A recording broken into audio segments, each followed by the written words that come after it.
बिस्मिल्लाहिर्रहमानिर्रहीम। अस्सलाम वालेकुम नाज़रीन। हज का सफ़र सिर्फ इबादत का सफ़र नहीं बल्कि सब्र और हिम्मत का सफ़र भी है। इन 5 दिनों में आपने अपना घर छोड़कर खैमों और खुले आसमान तले रहना होता है। बहुत से लोग ज़रूरत से ज़्यादा सामान उठा लेते हैं और कुछ ज़रूरी चीज़ें भूल जाते हैं। आज की वीडियो में आपको बताऊंगा कि इन 5 दिनों के लिए आपके पास क्या क्या होना चाहिए ताकि आपका सफ़र आसान हो सके। एहराम और ज़ाती लिबास। सबसे पहले बात करते हैं लिबास की। एहराम मर्द हजरात के लिए 2 सफ़ेद चादरें। कोशिश करें तौलिए वाला एहराम लें जो हमेशा जो पसीना जज़ब करता है। ख़वातीन के लिए सादा और आरामदेह सूती कपड़े। एहराम की बेल्ट, एक मजबूत बेल्ट जिसमें आप अपना मोबाइल और पैसे रख सकें। आरामदेह जूते, ये सबसे अहम है। ऐसे सैंडल या चप्पल लें जो पुराने और इस्तेमाल शुदा हों ताकि पाँव में छाले ना पड़े।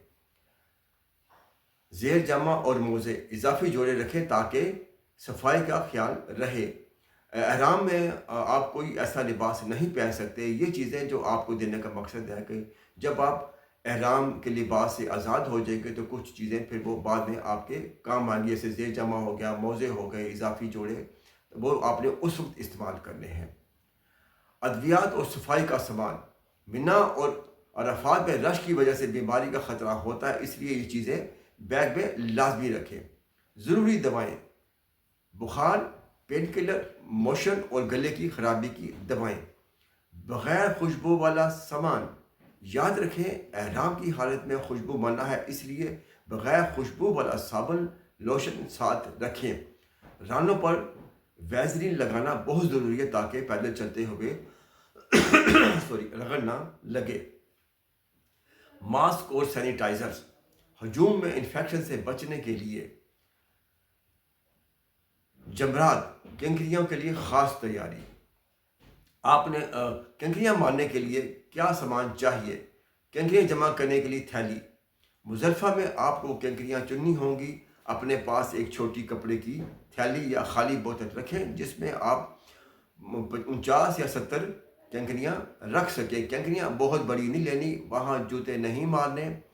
आपने केंकरियाँ चने के दाने के बराबर लेनी है या वहाँ आपको जो मुयस्सर हों वो आपने लेनी है। पानी की बोतल और छतरी। जब रात जाते हुए धूप बहुत तेज़ होती है, एक छोटी फोल्डिंग छतरी आपकी बेहतरीन साबित हो सकती है। एक छोटा बैग लें, छोटा बैग जिसमें केंकरियाँ, जाए नमाज और पानी की बोतल आसानी से आ सके। इसके अलावा आपने एक चटाई या अपने फोम का एक पीस जो है बाज़ार से आपको मिल जाएगा पतला सा, वो अपने पास रख लेना ताकि वहाँ पे जब आप खुले मैदान में मुज़दलिफ़ा की रात बिछाएंगे तो नीचे से आपको फ़र्श ना चुभे। उसके लिए उसकी आप तैयारी करें। चटाई से बेहतर है कि वो फोम वाला पीस लें, 4x6 का पीस होगा, वो कपड़े ऊपर चढ़ा के वो इस्तेमाल करें। अगर आप उसको वहाँ छोड़ना भी पड़ा तो आप छोड़ के आ सकते हैं। आखिर में कुछ ऐसी चीज़ें जो अक्सर लोग भूल जाते हैं। पावर बैंक, खैमों में चार्जिंग पॉइंट्स कम होते हैं, अपना पावर बैंक साथ रखें।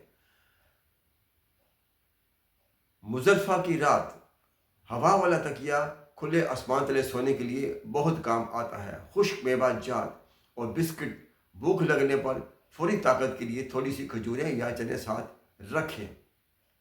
तो नाज़रीन, ये था वो सामान जो आपके हज के सफ़र को पुरसकून बना सकता है। याद रखें सामान जितना हल्का होगा इबादत इतनी ही आसान होगी। अल्लाह पाक आप सबको हज मबरूर अता फरमाए। वीडियो पसंद आई हो तो दुआ में याद रखिएगा और चैनल को सब्सक्राइब करना ना भूलें। अल्लाह हाफिज़। इसी के साथ ही आपसे एक स्पेशली गुजारिश है कि आप मेरे चैनल में आमीन का लफ्ज़ ज़रूर लिख दिया करें ताकि सब के लिए आसानी पैदा हो। इसके लिए आपको ये करना है कि आपने वीडियो पूरी देखनी है। बेशुमार लोग ऐसे हैं जो आमीन नहीं लिखते, लेकिन सबसे गुजारिश है कि वो आमीन लिखा करें ताकि सब के लिए अल्लाह ताला आसानियाँ पैदा करें। अस्सलाम वालेकुम, अल्लाह हाफिज़।